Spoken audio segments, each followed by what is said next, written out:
Bud BIancher Trail. It's early October. It's a summer-like day today. It's warm, about 70 degrees. Lots of sunlight. Nice day to get out and take a walk and look for some pretty scene to paint. I'm on this Bud BIancher Trail near Eatonville, Washington. It's a trail I haven't tried before. Really wide, nicely maintained trail.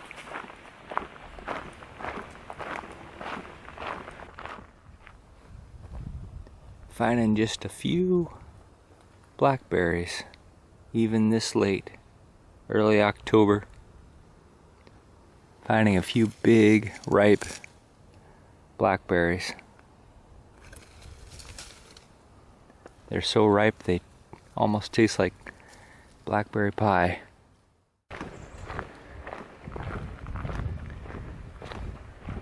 It crosses over a river and then it meets up with a waterfall trail, and I think there are several waterfalls.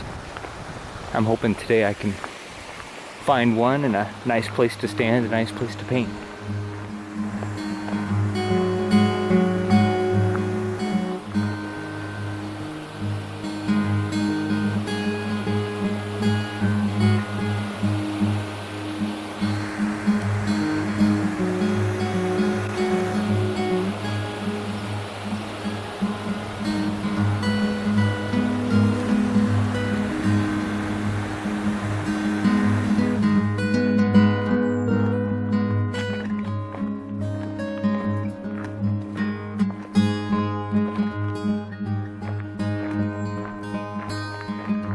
Beautiful late summer weather.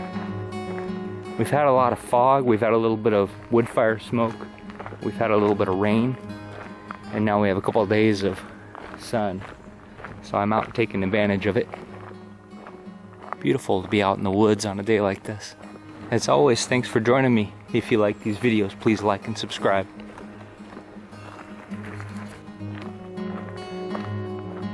Even though there's not a lot of fall color yet, there's a beautiful scent of fall in the air.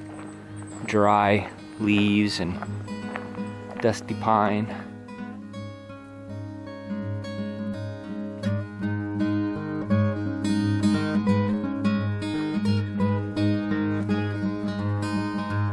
Well, I found a scene I think I want to paint. I walked by it and then kept thinking about it, and so I came back to it. It's got a really beautiful value pattern. Let me show you. I like those trees. It's a very tall composition. I'll have to play with that. But I like the pattern of the white branches and the fall color leaves, yellow and green and orange leaves against that blue sky. It's a nice wide spot on the road here. There's some nice values, shadows and highlights on the bark, on the branches. I think that will be fun to paint. So the challenge here is going to be simplifying. That background is very complicated. The foreground is very complicated. So it's going to be a little bit of a challenge to simplify the painting to do a plein air. I'll have to think about whether I want to include those private property signs. You know, I'm jealous in the UK and probably other places around the world. Rural tracts of land, farms, are open to people walking through. That sure would be nice. There's some beautiful views I just can't get to because people put up fences and signs. Seems like kind of a silly way to run a country, but that's what it is here in the US. We also have a lot of good things going for us. A lot of parkland, a lot of public land. I hope we can maintain that and maybe learn from some of our international neighbors.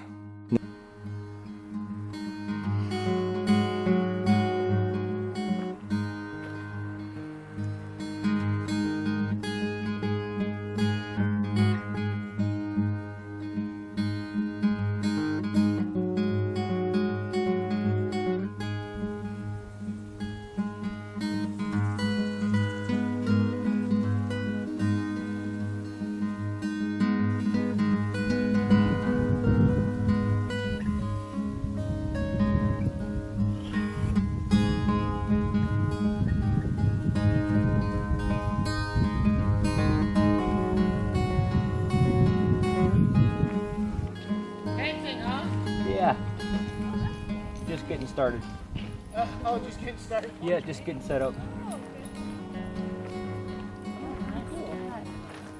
Yeah, I kind of like the way those trees looked. Oh yeah, they are very nice. Alright, I've got a little bit of a sketch in charcoal on a 9x12 panel. I've got it in portrait orientation because I want to catch the height of those trees against that blue sky. I've got my normal set of colors laid out. I'll show you real quick. Titanium white, cerulean blue, cobalt blue, a little bit of phthalo blue, ultramarine blue, burnt umber, burnt sienna, alizarin crimson, cad red, cad yellow. This is radiant yellow from Gamblin, and yellow ochre. Got a little bit of artist distilled turpentine here, so I'll start there with a turpentine wash. I'll take some of the lighter values. What I'm seeing in the scene, that blue sky, I'm not going to start with a blue wash because I like with landscape paintings to go with a warm, so something tending toward yellow or red in the underpainting. That way, as I paint over it, little bits of that will show through the final layer and add kind of a nice vibration, a vibrancy. So I'm seeing a lot of burnt umber, a lot of cad yellow, and a lot of that radiant yellow. So I'll start there with my turpentine wash. I know some artists start with a full range, blues to reds, and some like Richard Schmid and Mark Boedges, artists that I really admire, they follow this technique. I actually got it from them. They start with a warm underpainting when they're doing their landscape work. But I'm always experimenting. Maybe in one of these future paintings where there's a lot of beautiful blues, I'll try starting with more of a blue underpainting and see how that goes. It's always fun to try something new and see if it works.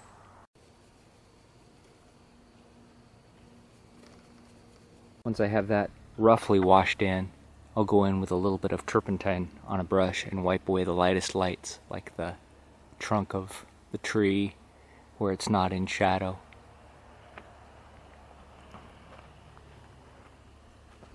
I'm using a large flat Utrecht bristle brush for this initial turpentine wash. It's old, it's broken in, it's about an inch wide. Works really well to scrub in the initial tones.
I have a few colors mixed up now for the sky, very light in value.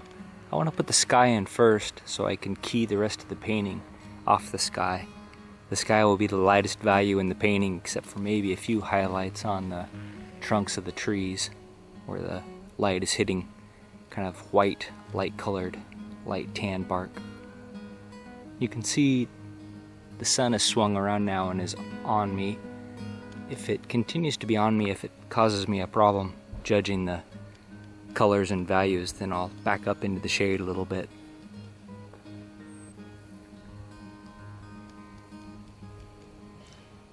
Here I've switched to a Winsor & Newton filbert. It's an old synthetic brush, about 3/4 of an inch wide.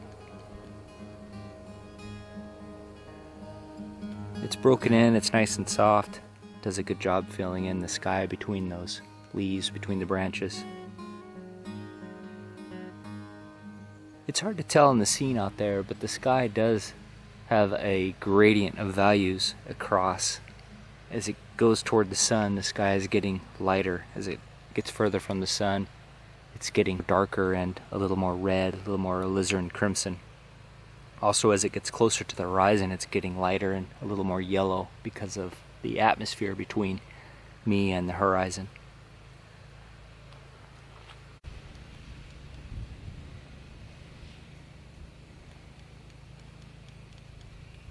Alright, I've got the sky in now. I hope you can see I did that very roughly. I used the roughness of the end of the brush to kind of suggest the leaves. I've also left a lot of the brushwork in the sky. I'm not blending it a whole lot because I want to move quickly. Now you can see also how the warm underpainting is helping me with these fall colors. The underpainting where I've left it showing, it does a nice job suggesting leaves, so I don't have to paint over everything there. I can leave part of that in the final painting. Now I've mixed a few greens for that distant line of trees. I've tried to keep the value light. I don't want any super darks because I want to keep them pushed back, and keeping them light will serve that purpose. Also keeping the colors kind of cool will serve that purpose.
I've mixed some dark brown for the tree trunks now, those middle ground tree trunks.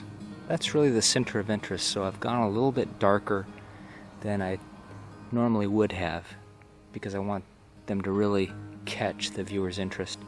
And then I've mixed some greens up for the foreground blackberry bushes and shrubs, just kind of a mishmash jumble of vegetation in the foreground. I don't want a lot of focus there, so I'm going to keep that just kind of rough abstract brush strokes and not a whole lot of value difference from light to dark.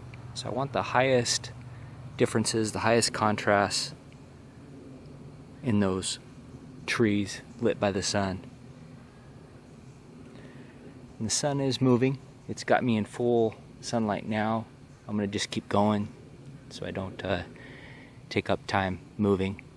Last thing I'll do is put in some leaves. I may do that later. I may mix that up and do that back in the studio based on the colors that are on the panel now from the initial wash. Those initial wash colors are pretty close to the final leaf color.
Well, I got finished. The light swung down and became more powerful than I expected. Made it a little bit harder to judge the colors there at the end and made me rush a little bit. But I think I got most of it. Let me show you. Here's the finished painting. Very fast and loose. I just left the wash for the leaves. Just a little bit of light on the top of the branches now. Most of the trees are in shadow now. So I need to make a decision in the studio whether I want to put the bottoms of the trees in shadow and just leave the tops like what I'm seeing now, which is really beautiful, or go back to what I saw originally, which was strong light on most of the trees and even some light on this foreground. So I'll take a look at the reference photos and think about it a little bit and finish this up in the studio and put it out on the website. I don't know if you can see in the video, but a lot of the underpainting is showing through, which adds a neat vibrancy.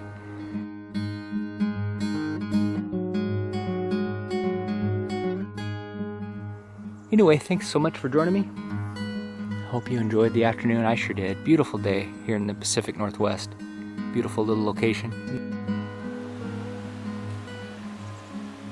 Met some nice people along the trail. If you like these videos, please like and subscribe, and I hope I see you on the trail.